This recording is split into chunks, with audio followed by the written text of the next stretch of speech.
This is a continuation of my series on shock absorbers, particularly how to determine when they're bad and why should you replace them. If you watch the first couple videos that I did in this series, I explained the reasons why you should change them.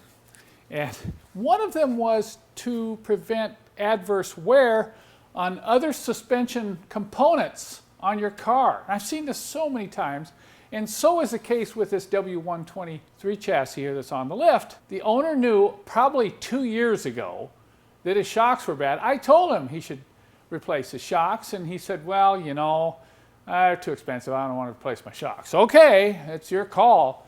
But he just started complaining about problems with noise when he braked the car. He'd hear a clunking noise, and the front end didn't feel real good. So we pulled it up in the air here and pulled the wheels, and sure enough, upper control arms are worn out.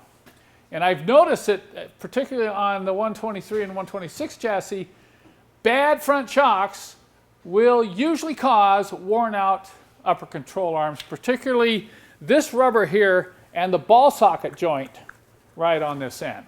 So I'm just going to show you now just how bad these were. So you want to be a little cheap, save a little money, and not change your shock absorbers. Well, let me tell you, if you do that, it will not end up being cheap because it wears out all your other suspension parts. Look at here. Look at that upper control arm. Can you see the movement in the ball joint? Let's take a look at the other side. You can see the crack in the rubber. But watch what happens when we move the wheel. There's about 1 inch of play up there in the top of the wheel, so you can see what happens in the handling. But this all started because the owner did not want to spend the money to replace his front shocks.